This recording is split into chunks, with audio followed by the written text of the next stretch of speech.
पितामहः वेद्यं पवित्रमोङ्कार ऋक्सामयजुरेव च गतिर्भर्ता प्रभुः साक्षी निवासशरणं सुहृत प्रभव प्रलयस्थानं निधानं बीजमव्ययम् निधानं बीजमव्ययम्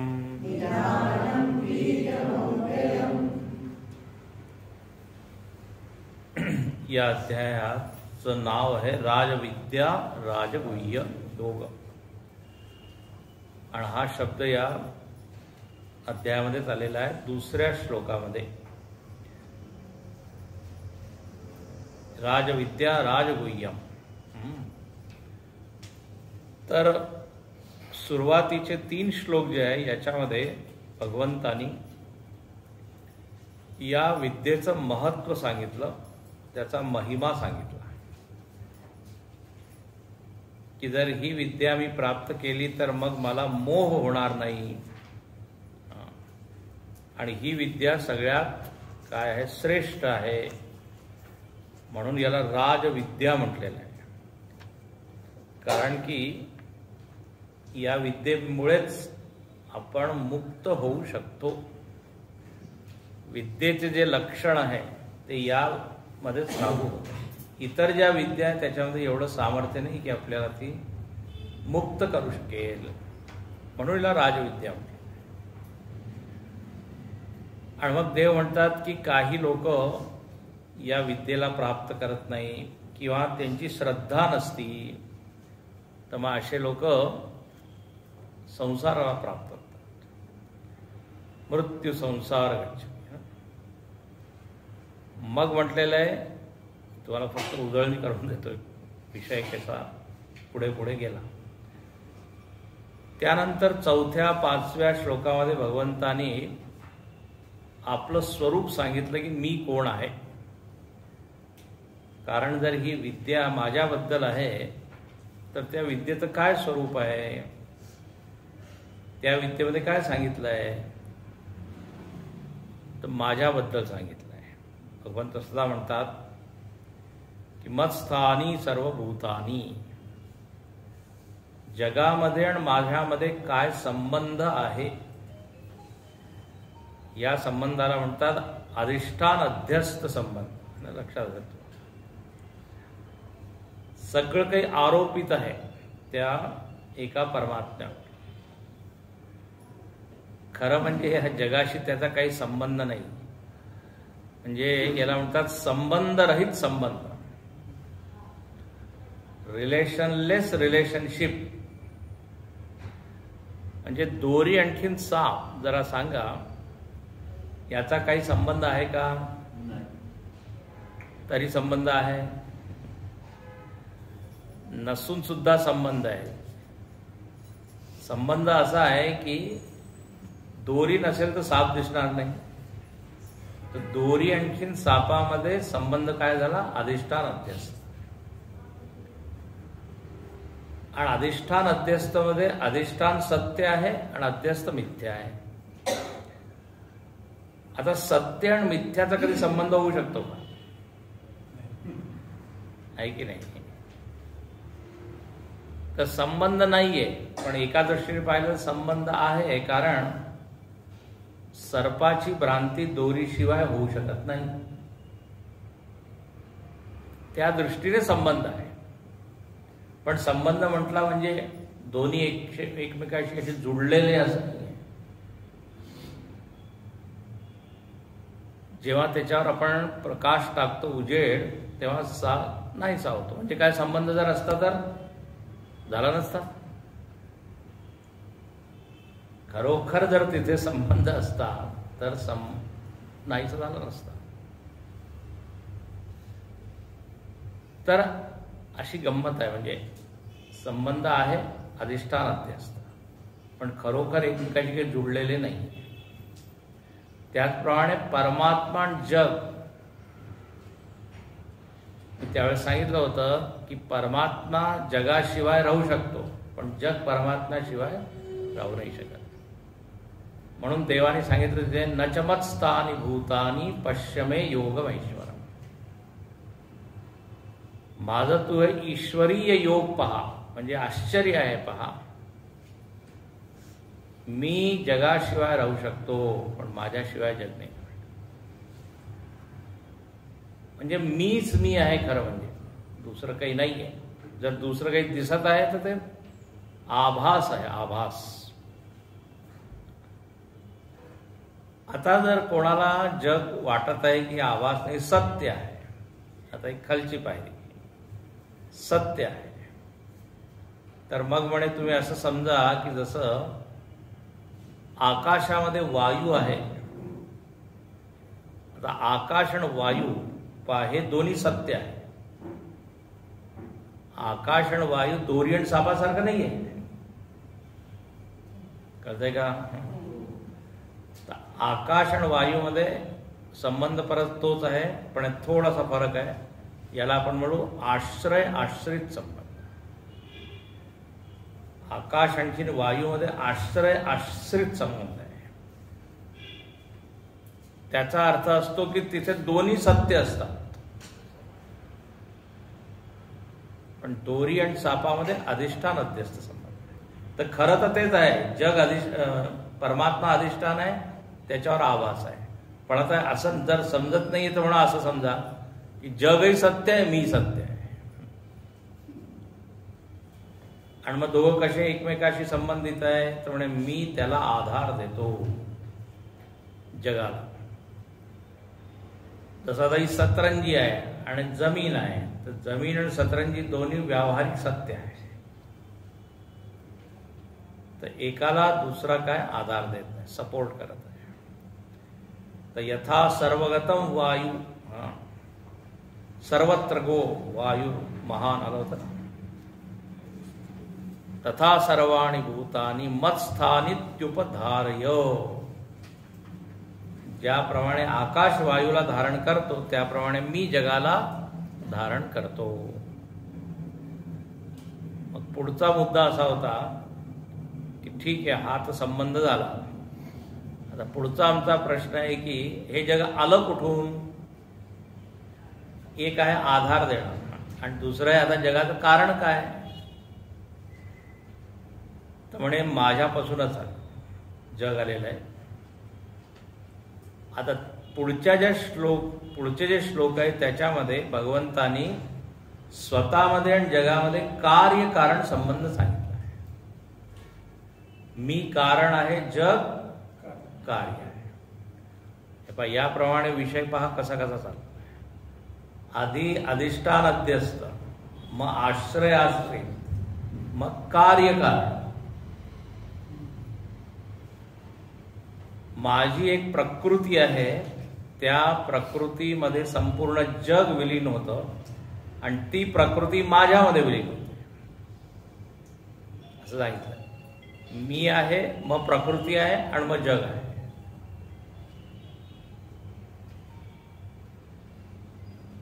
आणि हे केव्हा होतं तर म्हणे कल्पक्षय पुनस्तानी कल्पादौ विसृजाम्य. माझ्यामधून ही प्रकृती व्यक्त होते, माझ्यामुळे मी अधिष्ठान आहे, त्याचा आधार आहे. प्रकृतीमध्ये संपूर्ण जग जणू काही पॅक केलेलं असतं, मग ते व्यक्त होतं. आणि मग जेव्हा प्रलय होतं तेव्हा आधी प्रकृतीमध्ये, प्रकृती माझ्यामध्ये. जसं आपण झोपतो तर आधी संपूर्ण जग मनामध्ये विलीन होतं, फक्त जग आता नाही, मन मन मन, आणि मग मन आत्म्यामध्ये. आता इथे कोणी प्रश्न विचारला की देवा तू जर हे करतो, प्रकृतीला विलीन आणि प्रकृतीहून परत जगाला व्यक्त करतो, तर तुला बंधन होत नाही का? कारण कर्म जर आपण करतो तर कर्माचं काय होतं? बंधन. तर भगवंत काय म्हणत आहे न उदासीनवद आसीनम असक्तम तेषु कर्मेषु. हे करताना मी असक्त असतो, असंग राहून केल्यामुळे मी बंधनात पडत नाही. आता हे आपल्यासाठी इथे धडा आहे. करायचं सगळं पण आसक्ती राहील. उदासीन. आणि त्यानंतर मग भगवंताने सांगितलं की लोक मला नीट जाणत नाही की मी कोण आहे. अवजानन्ति मां मूढा मानुषीम तनुमाश्रिता. लोक मला समजतात की मी एक मनुष्य आहे, मी एक पुरुष आहे, म्हणजे मी एक जीव आहे, पण खरं म्हणजे मी ईश्वर आहे. पण अवजानन्ति अवज्ञाम कुर्वन्ति. आता कोणी मोठा माणूस आहे आणि मी त्याला फक्त सामान्य माणूस समजतो, तर मग काय होईल, तो अपमान होईल की नाही. त्यामुळे परमभावमजानंत मम भूत महेश्वर. परमभाव नाही जाणत ते, माझं उच्च स्वरूप. आणि म्हणे असे कोण लोक आहेत, तर म्हणे राक्षसीम आसुरीम चैव. ज्या लोकांची राक्षसी प्रकृती, आसुरी प्रकृती, ते मला समजत नाही. आता मी उदाहरण दिलं होतं मागे, रावण आहे, कंस आहे, यांनी सुद्धा भगवंताला पाहिलं, पण भगवत तत्वच नाही पाहिलं, त्याला ईश्वरत्व नाही पाहिलं. तेवढं आमच्यासारखंच आहे. आणि याच्या उलट जे लोक दैवी प्रकृतीचे आहे, दैवी स्वभावाचे आहे, ते लोक तर कसे आहे, महात्मानस्तु माम पार्थ दैवीम प्रकृतिमास. ते दैवी प्रकृतीवर आश्रित आहे, त्यांचा स्वभाव शुद्ध आहे, निर्मळ आहे, म्हणून त्यांना माझं पूर्ण ज्ञान आहे. मम भूतम महेश्वरम अव्ययम हे त्यांना माहीत आहे. आणखी त्यामुळे ते काय करतात, सततम कीर्तयंतो माम. ते काय करतात, सतत माझं कीर्तन करतात. कीर्तन शब्दाचा अर्थ काय सांगितला होता मी, गान करणे. गुड. आणखीन जर सतत मी देवाबद्दलच बोलत आहे, देवाची चर्चा करत आहे, तर ते सुद्धा काय कीर्तन आहे. आणि त्यानंतर एक मी सांगितलं होतं की व्यवहार, जर माझा व्यवहार शुद्ध असेल, सात्विक असेल, चांगला असेल, तर त्यामुळे काय होईल, लोकांमध्ये देवाबद्दल श्रद्धा वाढेल. तर व्यवहार सुद्धा एक प्रकारचं कीर्तन आहे की ते संत आहे, ते कसे बोलतात, कसे चालतात, का म्हणे कारण ते देवाची भक्ती करतात. तर त्याच्यामध्ये महिमा कोणाचा झाला, देवाचा. साधना केल्यामुळे त्यांच्यामध्ये ते दिव्यत्व आलं. त्यामुळे हे सुद्धा कीर्तन आहे.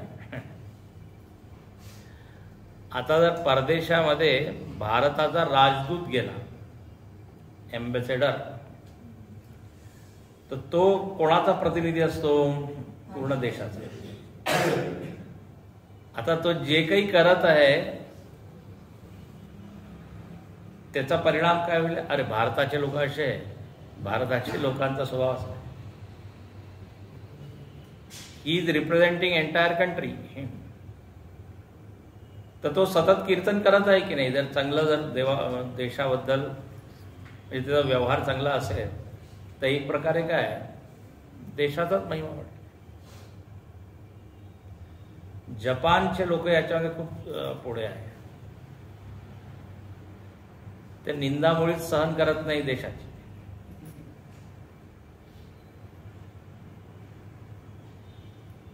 अनेक गोष्टी आहेत. तर त्याचप्रमाणे हा जो संत आहे किंवा भक्त आहे, महात्मा आहे, म्हणे सततम कीर्तयंत, मागे होतं की मी उदाहरण दिलं होतं की नाही माहीत नाही मला. आय एम CM, मी चिन्मय मिशन आहे सांगितलं होतं ना मी. गुरुजींनी एकदा वर्कर्स कॉन्फरन्स, सगळ्या जगातले वर्कर्स आले होते, त्यांना हेच सांगितलं की तुम्ही हे सतत असं म्हणा की मी CM आहे. CM म्हणजे चीफ मिनिस्टर नाही, मी चिन्मय मिशन आहे. तर जे काही मी करत आहे it will reflect Chinmay mission.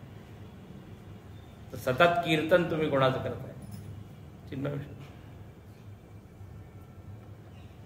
तेव्हाच मिशनची काय होईल, वृद्धी होईल, वाढ होईल, लोक त्याशी जुळतील. जोपर्यंत त्या मिशनची तुम्ही तादात्म्यच नाही करणार, नुसतं एका वेळेस आपण येऊ परत जाऊ, त्याच्यामध्ये जोपर्यंत आपलेपणा किंवा ते मीच आहे तोपर्यंत मग विकास होत नाही. जेव्हा लोकांनी हे समजलं की भारत मी आहे, तेव्हा त्यांनी भारतासाठी प्राण दिले, त्याग, भारतासाठी सगळं काही त्याग केला. महात्मा म्हणजे असा, सततम कीर्तयन्तो माम यतंतश्च दृढव्रताः. पुढे काय,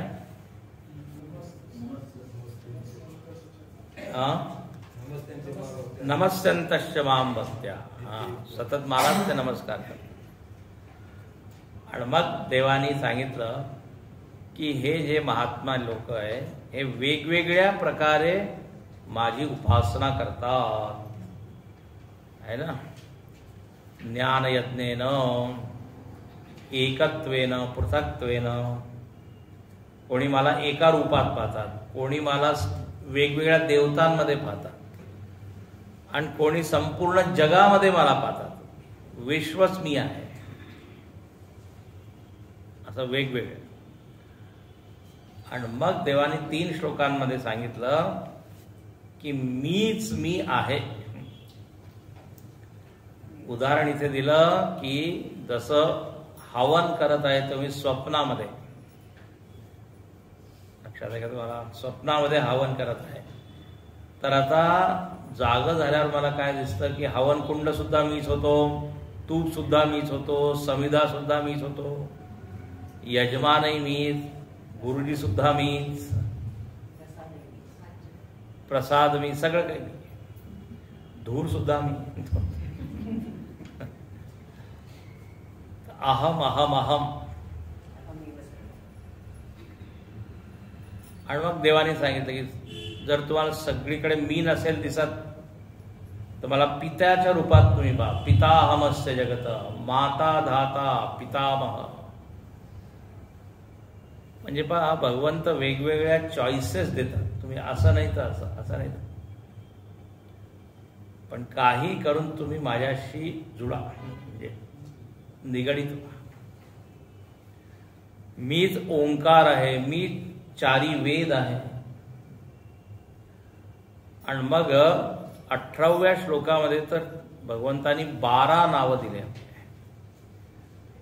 मी गती आहे, सगळ्यांची शेवटची गती मीच आहे. तुम्ही लोक माझ्यामध्येच येऊन शेवटी मिळते. मी सगळ्यांचा भरण करणारा आहे, भरता. मीच कोण आहे तर म्हणे मीच प्रभू आहे, स्वामी, समर्थ. मी समर्थ, मीच साक्षी आहे. जे काही इथे घडत आहे त्याचा साक्षी मी आहे. याबद्दल आपण चर्चा केली होती.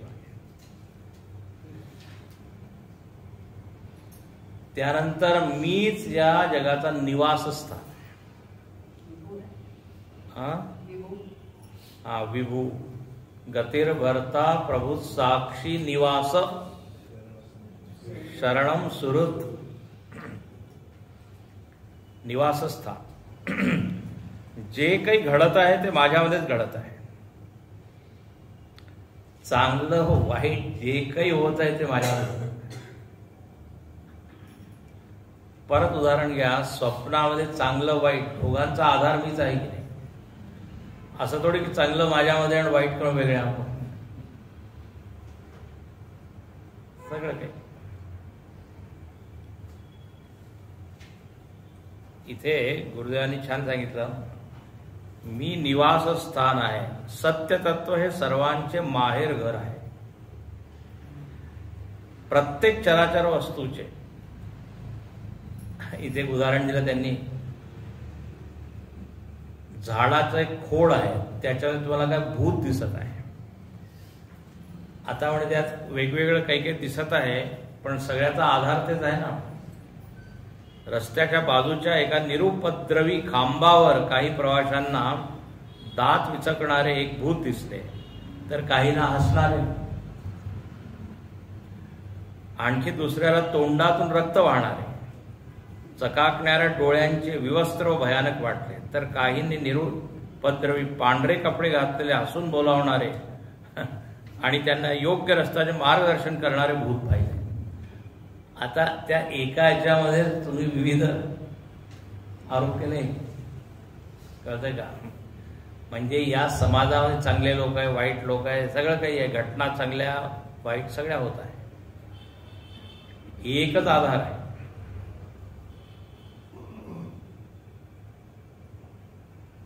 तर निवास शरणम सुहृत.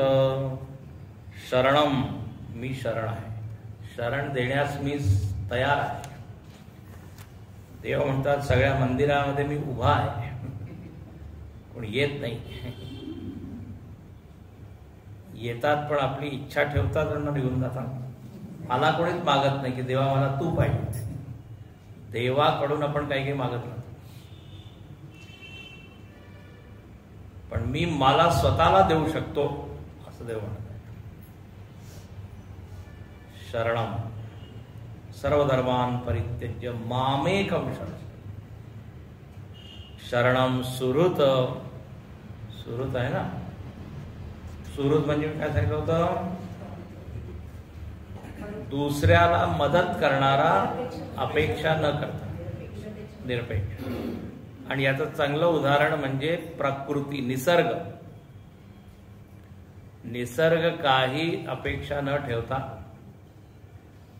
सेवा करत आहे. सूर्य कधी अपेक्षा करत नाही की मला तुम्ही नमस्कार करा. फूल जे आहे कधी म्हणत नाही की माझं कौतुक करा.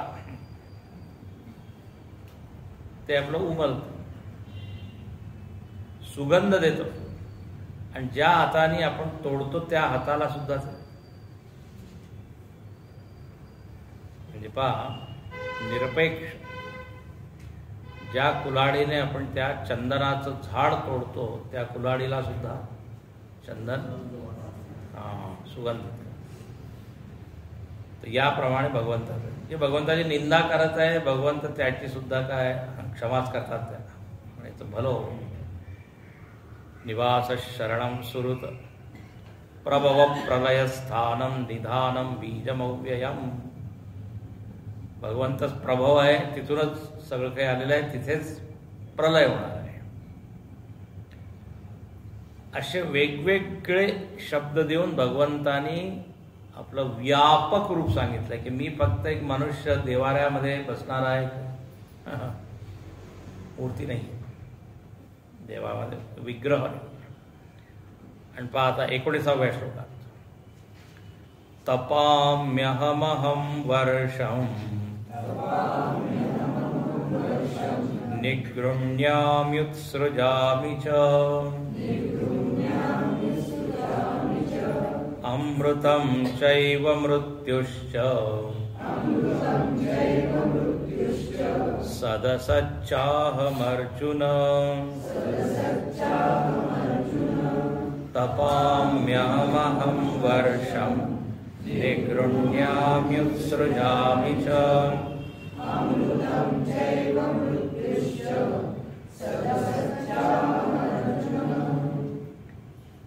आता इथे म्हणतात की पहा,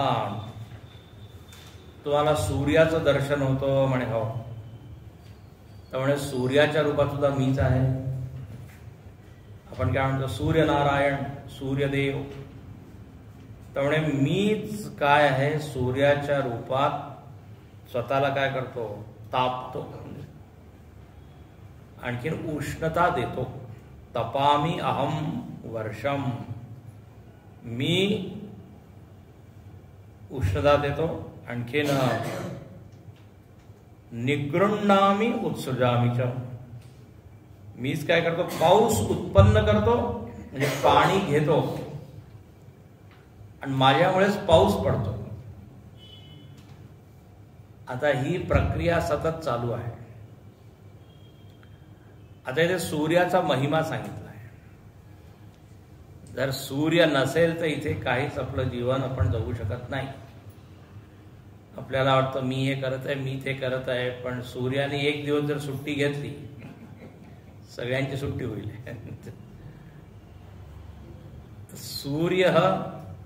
सूर्यामुळे इतक्या सगळ्या घटना घडत आहेत. आणि ही फार मोठी घटना, दिवस आणि रात्र, एवढा मोठा ग्लोब, एवढी मोठी पृथ्वी फिरत आहे. हे काही सामान्य गोष्ट नाही आहे. पण तिकडे लक्ष देत नाही आपण. आपल्याला वाटतं रोजच आहे,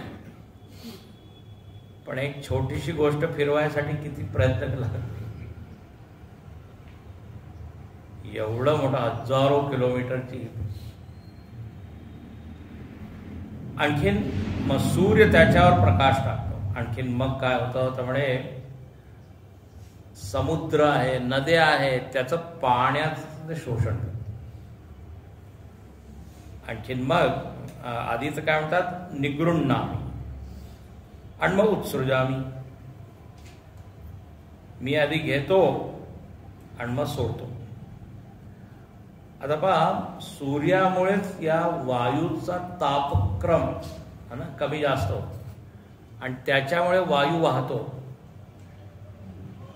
थंड वायू, गरम वायू तर वर जाते.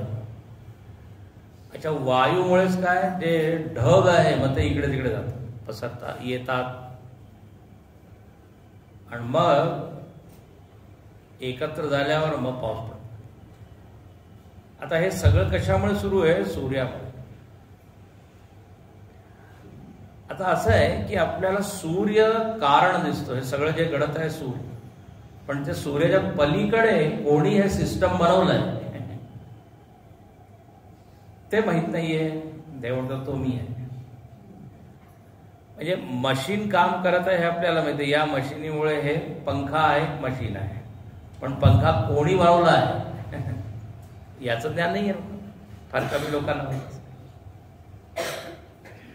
ट्रेन आहे, तर ट्रेन कोण, जेम्स वॉट ना इंजन बनवलं होतं, पण आता लोक त्याला विसरून गेले. आता ट्रेन.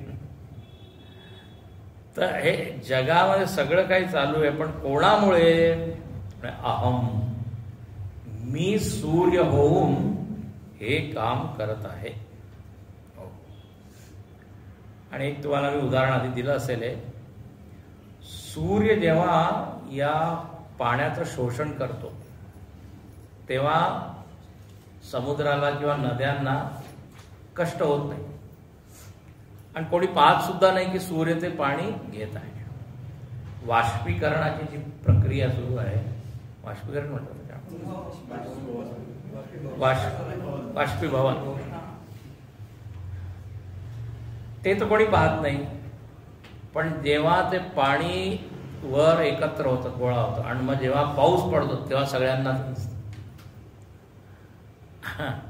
आणि पाऊस सगळ्यांसाठी. पण आपण समुद्राचं पाणी पिऊ नाही शकत, पण ढगांचं पाणी पिऊ शकतो. भगवंतानी एक लिफ्ट जणू काही हे आपण काही करू नाही शकत. आपण गॅसवर थोडंसं पाणी तापवू शकतो आणि त्याचं वाष्पीभवन करू शकतो, पण समुद्राला गरम करण्याचे पहा ना, एवढं आपण कधी त्यावर विचार करत नाही. याच्यावर तुळशीदासांनी एक दोहा लिहिला की जो राजा आहे, जो शासनेमध्ये सत्तेमध्ये आहे, त्यांनी लोकांकडून टॅक्स घेतलं पाहिजे, कर ज्याला पण मग त्याचं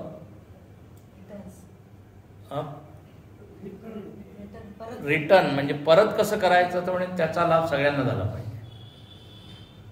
घेताना कोणाला कष्ट झाला नाही पाहिजे, पण देताना सगळ्यांना त्याचा लाभ मिळाला पाहिजे. त्यांनी एक छान दोहा दिला आहे बरसत जल सब कोई लखे, करसत लखे न कोई. म्हणजे पाऊस पडताना तर सगळ्यांना दिसतं, पण करसत म्हणजे जेव्हा कर्षण करत आहे, वर जात आहे, कोणी बघत नाही. आणि म्हणतात की तुलसी प्रजा सुभाग से भूप भाव सम होते. म्हणजे जेव्हा प्रजेचं सौभाग्य असतं, सुदैव जेव्हा पुण्य जागे होतात, तेव्हा त्या प्रजेला असा राजा प्राप्त होतो सूर्याप्रमाणे, की तो घेतो आणि मग सगळ्यांचं काय पोषण करतो. सूर्याचं असं उदाहरण दिलेलं आहे. तर देव म्हणतो आदित्य भूत्वा कैश्चित रश्मीभिः उल्बणैः उत्सृज पुनः कैश्चित रश्मीभिः अष्टभिः मासैः पुनः उत्सृजामि प्रावृषी. हे पहा, 8 वर्षापर्यंत काय करतो तो, नुसतं घेतो. 8 वर्ष नाही, 8 महिने चालू आहे, सध्या प्रक्रिया चालू आहे. आणि मग जेव्हा मान्सून, मग तेव्हा म्हणजे गंमत आहे पहा, इतक्या दिवसामध्ये वर पाणी एकत्र होत आहे. इंग्रजीमध्ये जर म्हणायचं झालं तर अनेक नियम इथे काम करत आहे. Law of evaporation, law of condensation, law of gravitation है ना. 3 नियम. मेघ जणू काही भगवंताची टाकी आहे, तिथे सगळं साठवत आहे. एक विशेष काळामध्ये पडत आहे. तर अशी ही माझी लीला सुरू आहे. म्हणून ते सूर्यालाच काय म्हटलंय, प्रत्यक्ष नारायण.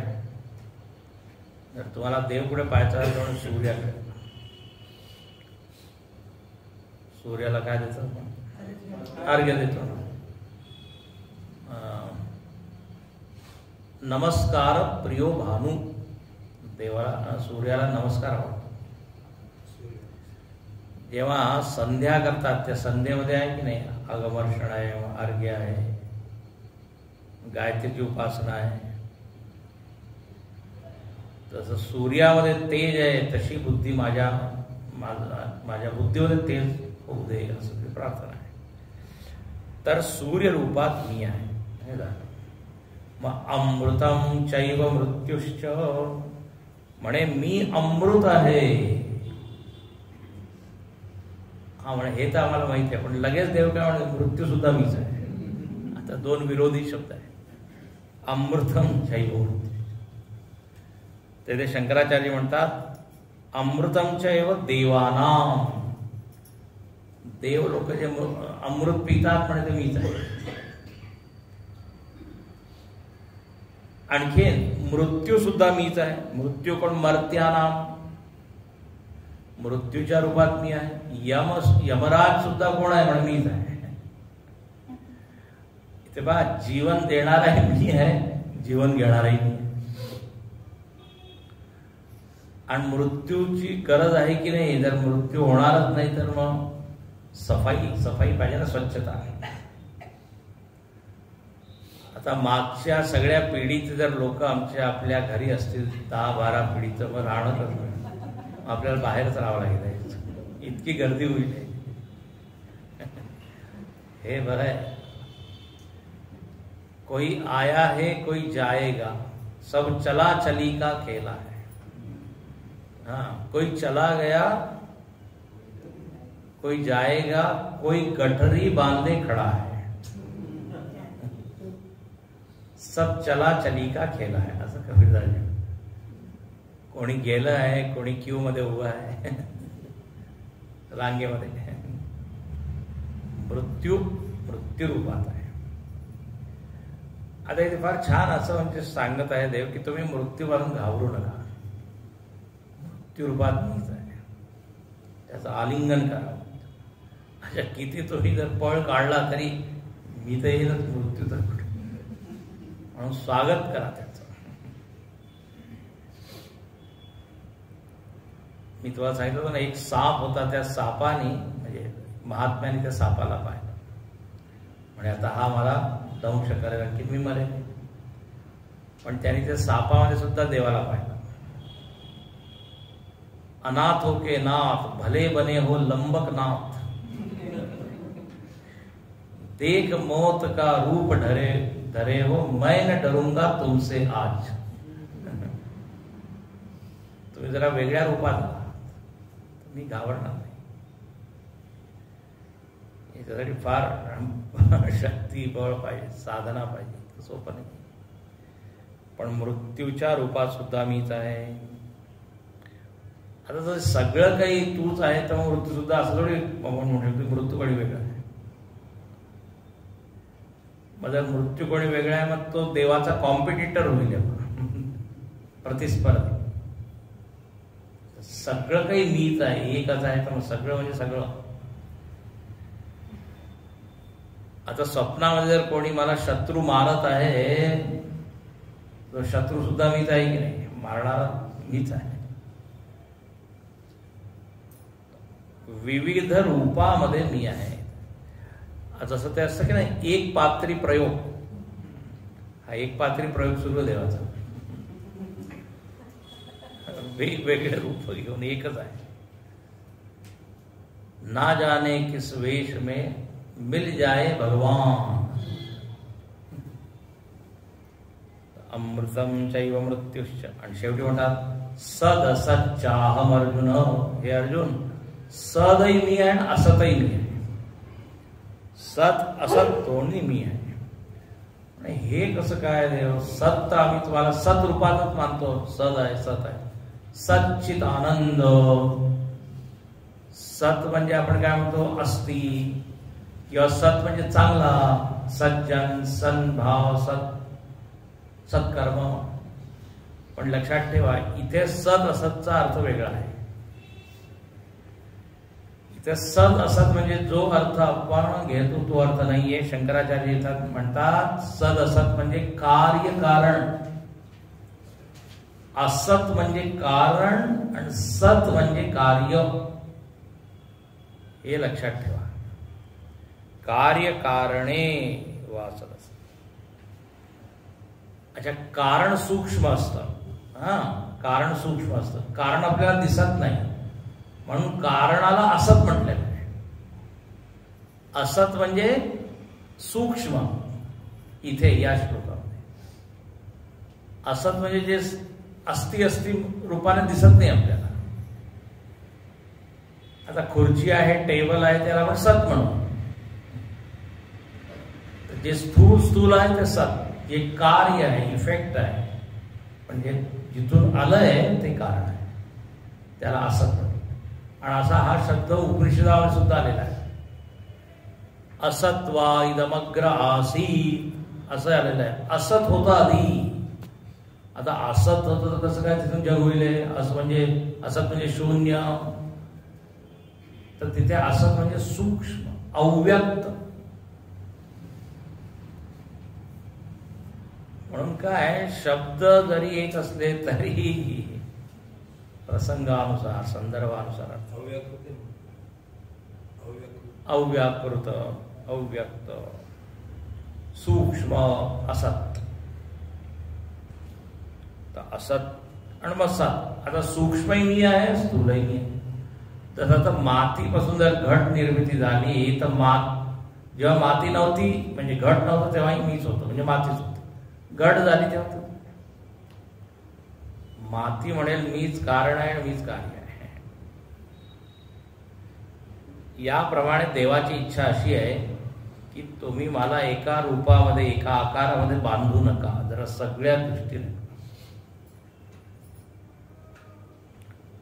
तर 16व्या श्लोकापासून 19व्या श्लोकामध्ये या 4 श्लोकांचा जो एक गट आहे त्याच्यामध्ये देवाने आपलं व्यापक रूप सांगितलं. मी हे आहे, हे आहे, हे आहे.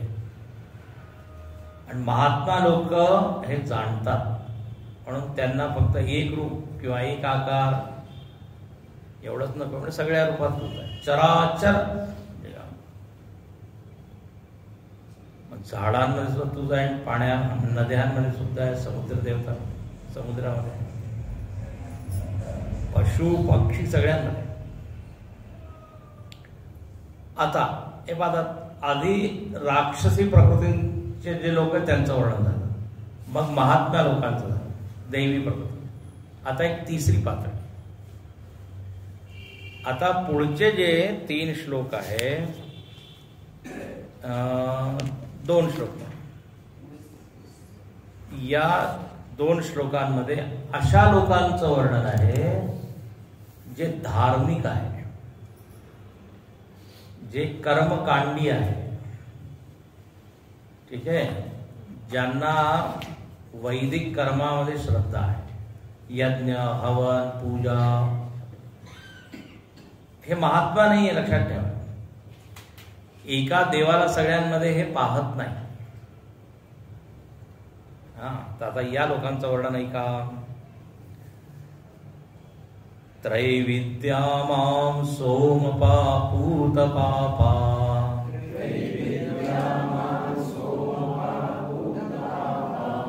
यज्ञैरिष्ट्वा स्वर्गतिं प्रार्थयन्ते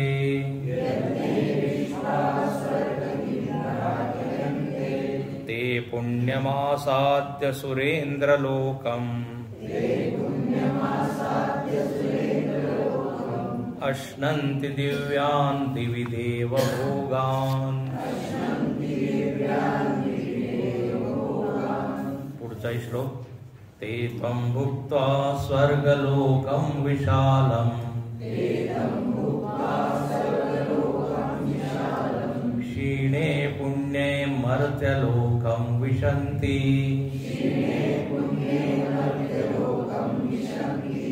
एवं त्रैधर्ममनुप्रपन्नाः गतागतं कामकामा लभन्ते गतागतं कामकामा लभन्ते.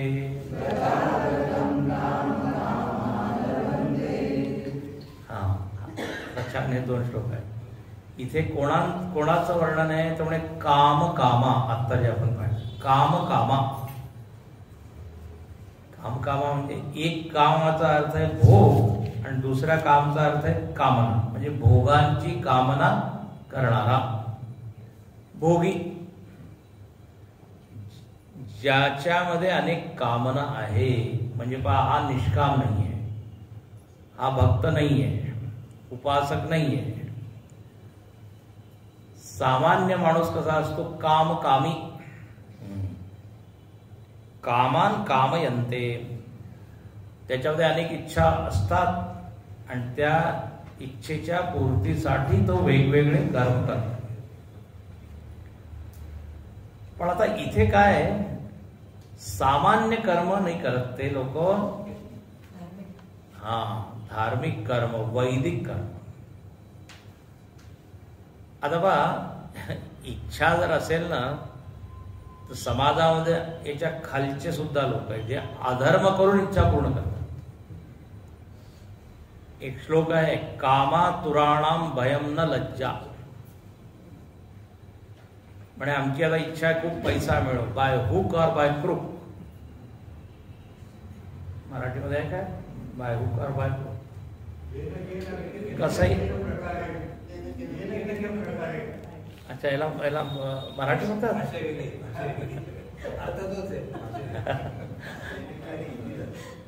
येन केन प्रकारेण संस्कृत मराठीकरण.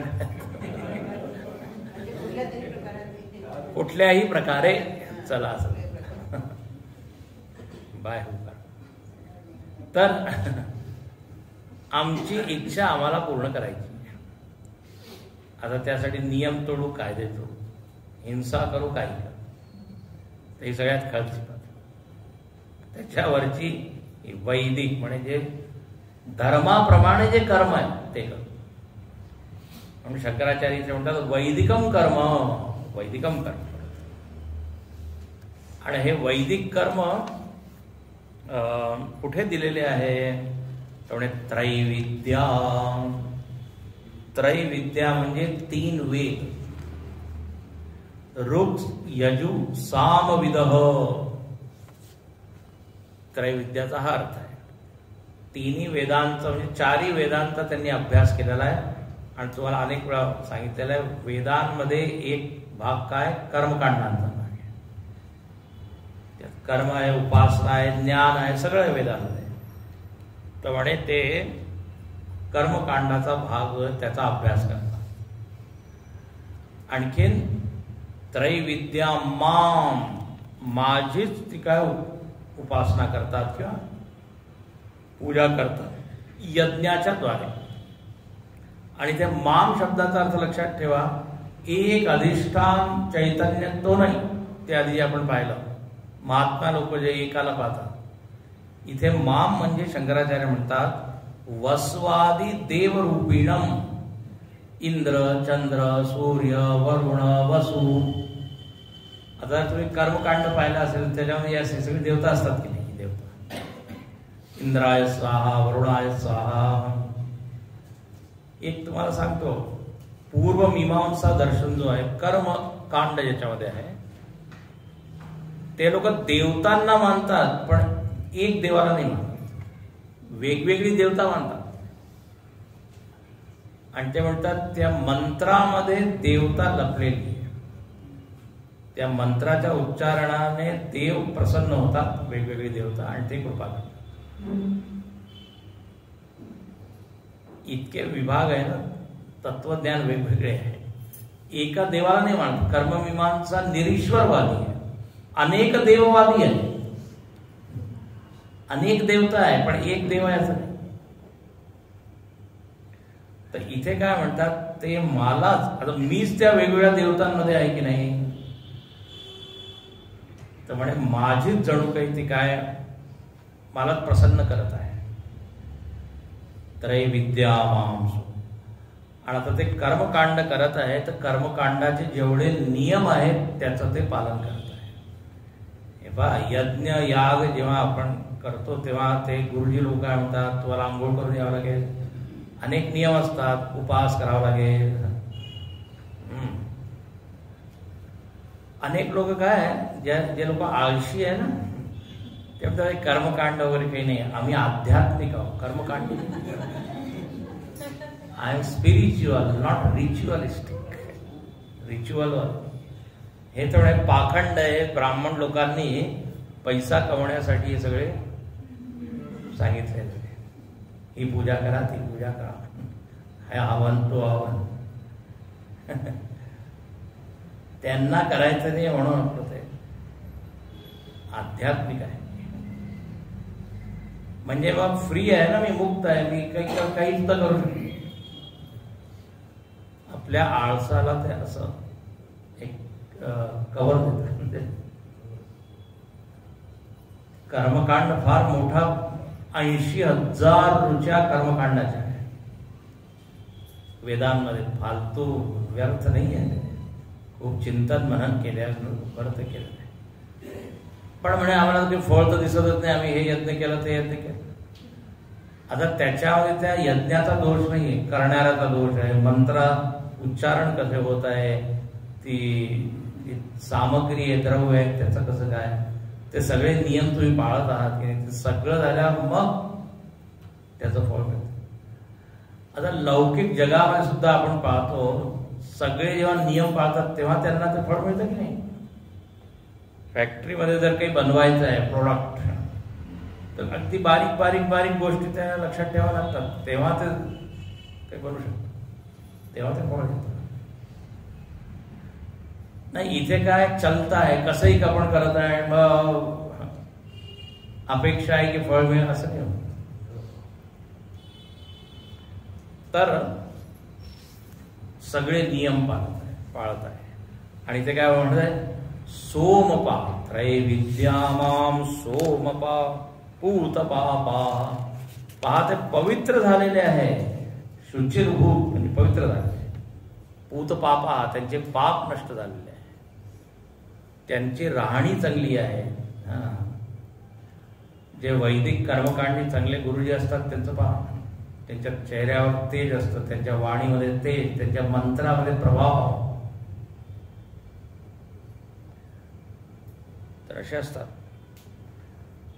तर इथे म्हणतात की ते सोमरसाचं पान करतात. सोमपाहा त्रैविद्यामां सोमपा. आता सामान्य माणूस सोमरस म्हणजे वेगळाच अर्थ घेतो. संध्याकाळची वेळ बोलत नाही, नाशिक त्यासाठी फेमस आहे असं म्हणतात, पण तो एकदम कुठून भलताच अर्थ घेतलेला. दारू त्याचा अर्थ लोक घेतात, एकदम चुकीचा आहे. सोमरस म्हणजे एक सोम नावाची एक वेल असते, त्या वेलीचं काय ते रस असत आणि ते यज्ञ झाल्यावर त्याचं काय पान करतात. एक वनस्पती आहे सोमरस, हा वेलीसारख्या वनस्पतीचा दुधासारखा रस असतो. तो धार्मिक विधीत वापरला जातो व समारंभाच्या शेवटी अगदी थोड्या प्रमाणात घेतला जातो.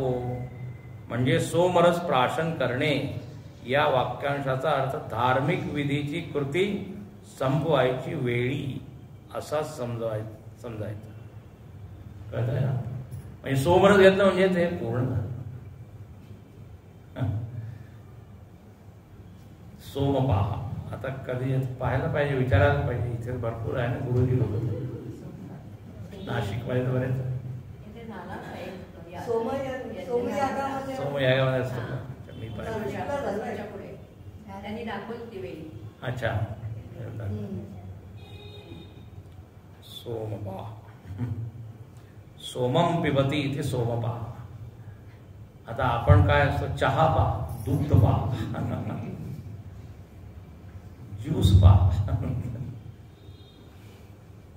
ज्यूसम पिबंती. सोमपाह तेन एव सोमपानेन पूतपापाः.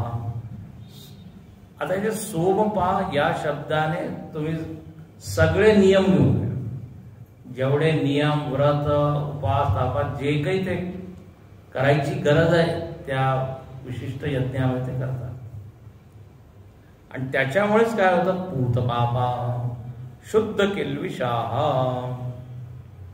ते लोक शुद्ध होतात. आणखीन यज्ञैरिष्ट्वा स्वर्गतिं प्रार्थयन्ते.